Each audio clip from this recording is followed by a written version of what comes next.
Hello and good evening, everybody, and I'd like to welcome everyone back to episode 63 of Album Rant. And before I get started, I'd just like to apologize because once again I was out last week, and the reason is, well, what my normal reason is for whenever I miss an episode. It's because I was not feeling well. I was actually getting sick that Friday night that I gave my last episode of Song Tournament, and you could probably tell on that episode I was kind of feeling it, and my voice was kind of scraggly. And well, I just knew that last week there was no way I could possibly bring a fulfilling episode, so I put it off until tonight. So now that I have that out of the way, as you can see from the screen and the title of the video, what I'm going to focus tonight on is going to be LA hard rock, maybe possibly heavy metal band Guns N' Roses. Now, I know that a lot of people do not consider these guys to be metal. I understand that. Well, some sources do say they're metal, so I don't know. I really don't. But anyways, I'm going to call them heavy metal because I personally consider them to be that genre. But anyways, this is going to be my very first episode actually about Guns N' Roses. And why have I not talked about them before? Well, the reason is quite simple. They have a very limited discography. And having said all that, some of the stuff in their discography is not really worth it, I guess I could say. And so I do not own a whole lot of vinyl for Guns N' Roses, and that's why I've never really talked about them before. But anyways, I'm going to focus my efforts tonight on their debut album released in 1987 entitled Appetite for Destruction. And that is what you can see right there in the picture. Anyways, a little bit about these guys. They formed in LA in 1985, and they were basically composed of the remnants of a merger of two other bands called LA Guns and Hollywood Rose. So we have Guns N' Roses.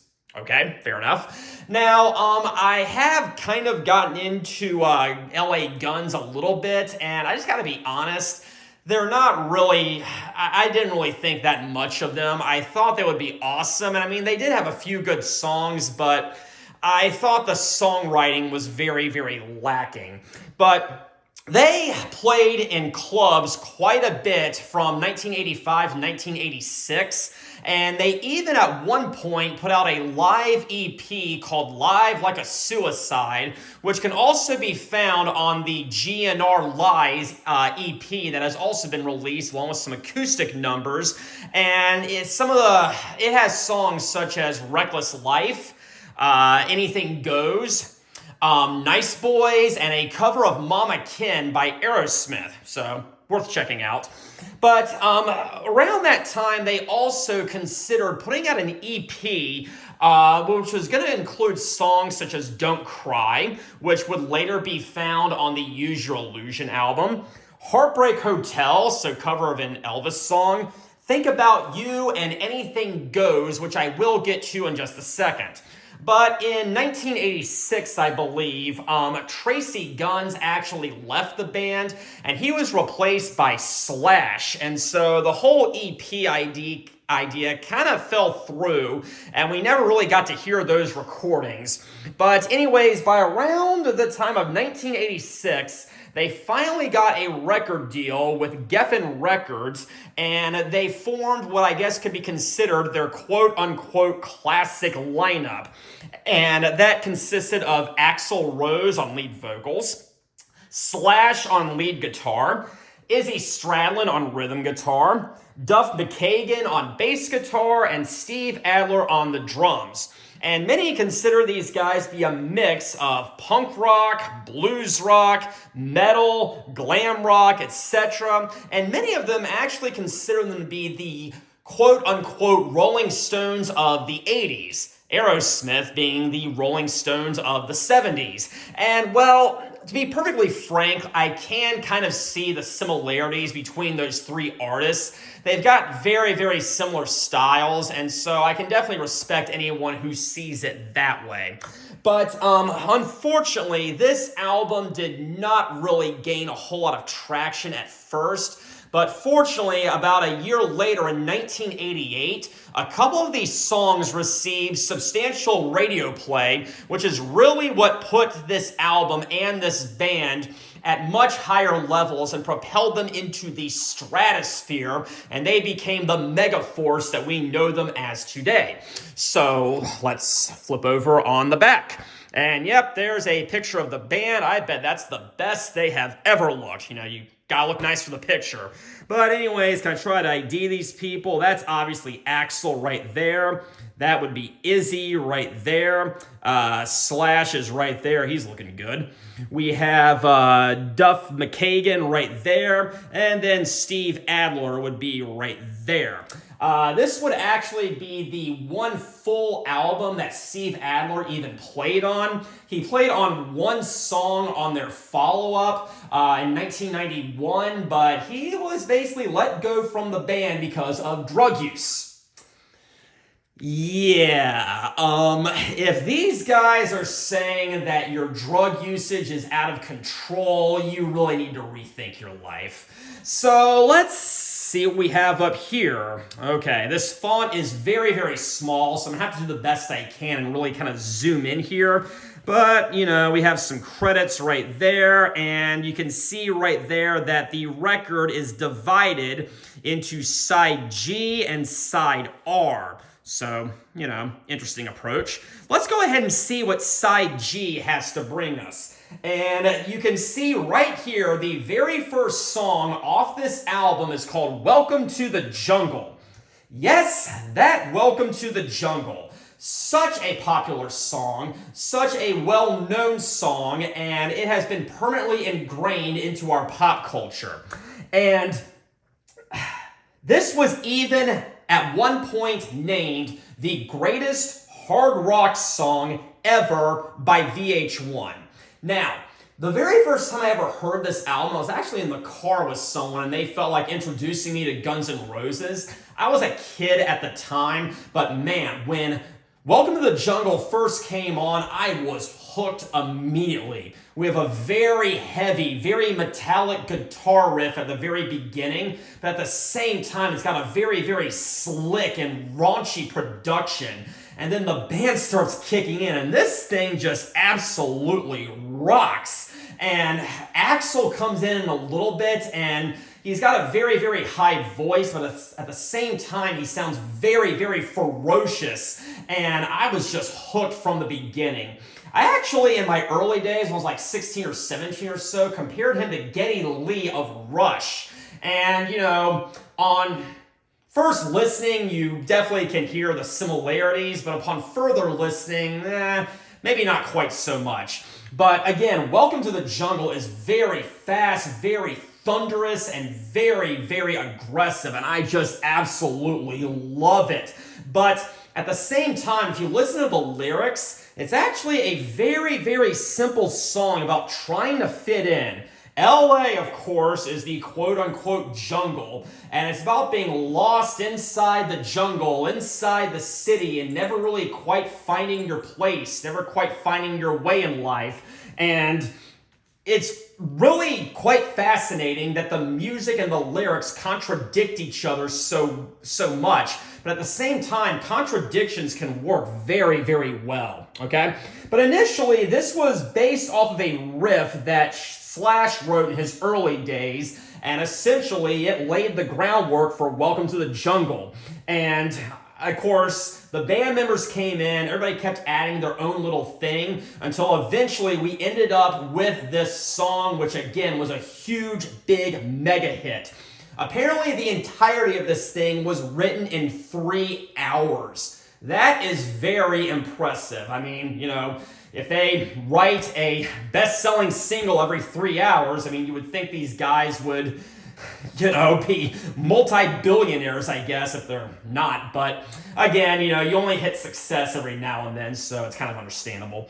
But the bass breakdown in the middle, Duff McKagan actually wrote it, and it's where the song gets a little bit soft and a little bit less aggressive because, the guitar isn't really apparent in those stages. But it's a good breakdown, and things start rolling right back to the main riff towards the end, and it works so well. Is this song overplayed? Absolutely. There was a time in my life where I was just sick and tired of this song and I could not listen to it anymore. I was talking to someone at one point and I mentioned I like Guns N' Roses and they said, "Oh yeah, I love Welcome to the Jungle." I'm like, please, they have other stuff. Welcome to the Jungle is played out, but I have stopped listening to the radio. I cannot listen to the radio anymore. And from that, my frustration with overhearing Welcome to the Jungle has subsided. And I can now listen to it once again and have fun with it, which is ultimately all that matters. I've seen these guys twice, and well, yeah, they played Welcome to the Jungle both times. I mean, did you really expect them not to? But anyways, that is the first track, and yes, it is a classic. So now we move on to the second track, It's So Easy, and it's got a very, very bluesy bass intro right from the beginning, and then of course the band starts coming in one at a time, and this is another very straightforward rocker. It was primarily written by Duff McKagan. He did the bulk of the writing on it. And it's all about how back in their early days, they did not have a lot of money. They were just bouncing from gig to gig to gig, and they often leeched and mooched off of people. And well, that made things really, really easy. So come with me, don't ask me where, because I don't know. They played this both times I saw them in concert. It was the very first song they played, actually. It opened up both shows, and yeah, I really, really enjoyed it. It was a great sing-along, and I think it is a very, very underrated Guns N' Roses song that does not get a whole lot of attention.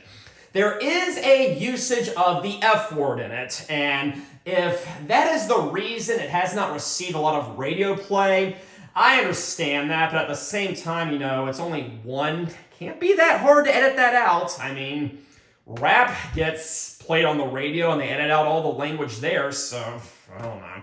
But anyways, we now move to the third song called Night Train.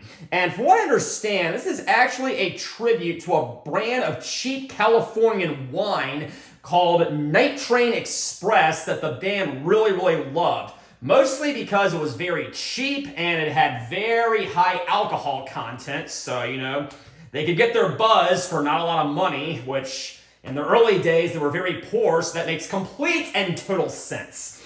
But anyways, again, this was another song that according to Slash, they came up with right on the spot. And that is very impressive because this is an absolute anthem. This is such a well-written song in my opinion. It's very, very upbeat, which is fine, but it's also very heavy and it's got such a great rhythm to it, and it is another very, very good sing-along song. Axel, he is just on point here. He is killing it. His vocals, even though they are high, even though they're bordering on falsetto, I guess you would say that, they are so raunchy and so aggressive, and I just love it. This was another song that I just loved right out of the gate, and it has been one of my favorite Guns N' Roses songs ever since I got into these guys. Then we come to the fourth song, which is called Out to Get Me. And it again starts with a very heavy guitar riff, a very raunchy and sleazy guitar riff. And it just oozes sleaze just right out of the gate, okay? And this one is a little bit slower, but at the same time, it's also really, really aggressive. And like I said, it's got a very raunchy atmosphere to it. And it may be one of the weaker songs off side one, I should say side G. Sorry, I messed that up there, I guess. But it's still a very classic Guns N' Roses song, and I would recommend it. But then we come to Mr. Brownstone, which is the fifth song off the album. This one takes things in a different direction, I guess you could say. Now, the lyrical content, maybe not so much, because it's about heroin, which is pretty consistent with what else is on here, but the rhythm is very, very different. This one has more of a Bo Diddley rhythm to it, and it is based off the same riff or the same rhythm as Don't Let 'Em Go by REO Speedwagon. And I think those, while they may be from two very, very different artists, the rhythm, like I said, is very similar, and I think it's very creative. But I mean, go I can't do it. Never mind.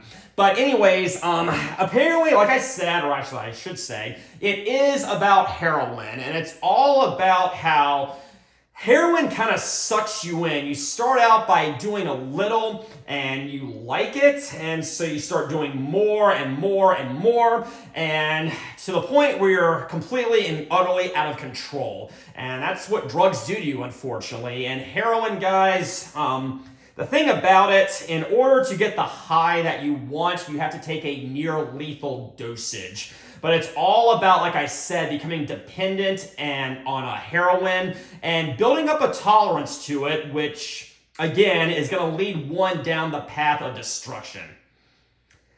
Okay, track number 6. We all knew this was coming. We have Take Me Down to the Paradise City where the grass is green and the girls are pretty. Take Me Home. Yes, I just did that.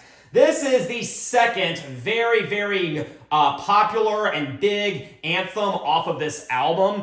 And, well, it's not hard to understand why, because I think this thing is really groovy. It swings very, very well, and I think it is a great song, even though it is still kind of overplayed. Did I hear this when I saw them live? Well, obviously, yes. This was the closing song both times, and I thought there was no better way to end your concert than with Paradise City. Apparently, from what I've read, once again, this is inspired by a riff by a band called Hanoi Rocks, who were a glam metal band back in the 80s. And much like Guns N' Roses, they had some associations with Motley Crue, who I actually have talked about on a previous episode, which ended up being pretty infamous. But yes, this thing starts out very, very soft, and Axel comes in with some background harmonies, and they sing that main chorus, and then the song just starts picking up, and it gets fast. The verse, it's incredibly fast, but I think it works so well, and then it just keeps building and building until we once again go into the verse, and we have that main, what am I saying? That main verse that I was talking about earlier, take me down to the Paradise City where the grass is green and the girls are pretty, and it just works so incredibly well. It's just so thunderous, so iconic. I just can't help but love it. It does start to pick up a bit towards the end, and that may be the weakest part of the song, but it ends so incredibly well, and I cannot recommend Paradise City enough. But to be honest, guys, side G is such an iconic side. It has so many classics on there. My favorite today is probably Night Train. Another day, it might be It's So Easy. Another day, it might be Mr. Brownstone. But it is as close to perfect as a side can get. So I really gotta hand it to them. They absolutely nailed side G. Now we're going to move on to side R. Let me try to get that glare out of the way. Yeah. There we go. Very good. Unfortunately, side R does not bear quite as well as side G, but it still has some really strong material on it, such as My Michelle. Now, this one starts out again much like It's So Easy with a bass intro, and it's really, really soft and almost melodic.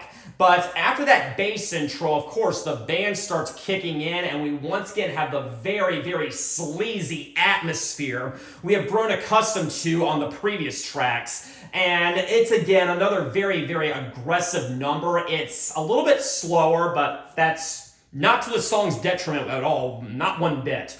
But from what I understand, once again, this is about a girl named Michelle Young, who was an associate at one point with Slash. And apparently, she and Slash were in the car, and she mentioned that she would just find it so romantic if someone wrote a song about her at some point in her life.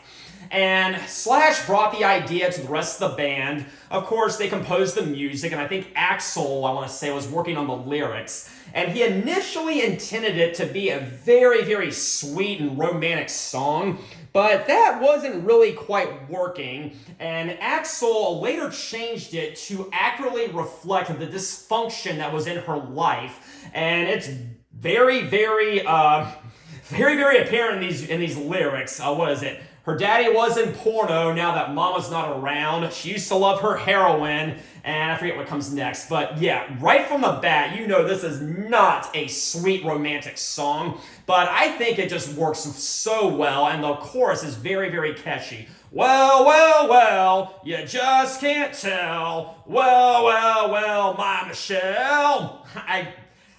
Again, these songs are just so incredibly catchy, and it's just so fun to sing along with them. Now, once again, yeah, these lyrics did not paint Michelle in a very positive light, but apparently she was totally fine with it and was cool with it, and I really gotta commend her for that, because some women would definitely have been offended had this song been written about them and ended up on one of the best-selling albums of all time. Then we come to Think About You, which actually harkens back to their early club days. This is one of those songs that was going to be on that initial EP that never really came to fruition, and I think it's kind of a shame. It really would have been interesting had we heard another version of this, an early version of this, but it's okay. But this one is more of a melodic song. It's more of a, I wouldn't quite call it a ballad, but it definitely still has some emotion behind it, and I kind of like it for what it is. It may not be the strongest song on this album, but I think it is very, very strong. But again, it's very fast, but at the same time, it has a pretty good melody behind it, and I think it works pretty well. Okay, once again, we come to another very, very difficult concept for me to talk about. This is the third of the very overplayed songs from this album. Sweet Child of Mine. Yeah. I'll admit, this one is a little bit different than some of the other songs on here. This one is not very raunchy. It's more sweet, it's more melodic, and it definitely is aiming for a more emotional kick than some of the other stuff on here. I'll admit that. The rhythm is pretty good. The guitar riffs are pretty good. Axel, of course, is on point. He's hitting all the notes he wants to. So is the rest of the band. But once again, the radio overplays this one to death. And I think I am finally starting to come back around to it. When I initially heard this album, I thought it was a good song, not the best one on here, but I thought it was good nevertheless. But again, the radio absolutely killed it for me, and for a very long time, I could not listen to it anymore. But I think I have taken a big enough break from it that I can now finally come back to. And I think that is a very positive thing, because again, on its own, on its merits, it is a pretty strong song, and I think it does work really, really well. And again, he's hitting that emotional punch that he's trying to, and I really gotta respect him for that. This, I think, is gonna be the first time we've encountered such a thing that is gonna be apparent later on this album and in future albums, in the sense that this song contains a coda. There's a little section at the end that sounds very different than what came before it. This one sounds more like a jam session, and it's got such a contrast to the, like I said, the very melodic first 4 minutes or so that we've heard. And from what I understand, once again, the breakdown, which I think they call it, I call it the coda, but they didn't really know what to do, so they just kind of started jamming, and that's why it kind of goes, where do we go now? Where do we go? Because the band themselves didn't know where to go. So I think that's kind of a humorous story, and it definitely gives the song more of a personality than it would have been without it. But again, we have that coda on the end, and it is something that Guns N' Roses would do quite often going forward. Then we have You're Crazy. And I might have to make a correction of something I said earlier. I can't remember what I said. I guess I'll figure it out when I rewatch this video. But You're Crazy was available in an acoustic version on the GNR Lies EP. I can't remember what I said at the beginning. I might feel really, really stupid later. But I think I either said You're Crazy or Anything Goes, but You're Crazy was available on a, like I said, in an acoustic version on the GNR Lies EP. And this right here is not an acoustic version. This right here, of course, is a hard rock version. But it starts out and, well, it sounds pretty crazy, I guess, okay? But it's pretty fast, but I think the rhythm really suits it very well. But then we have Anything Goes, which is a little bit, I don't know, I guess it's a little bit slower, I guess I would say. It's not a straight ahead, full-fledged fast rocker. It's got a very, very unique rhythm to it, and I kind of like it. It sounds pretty bizarre in sections, which I think is very admirable, but, you know, pretty solid track. But to be honest, guys, You're Crazy and Anything Goes are probably two of the weaker songs on here, but this album closes out very well with Rocket Queen.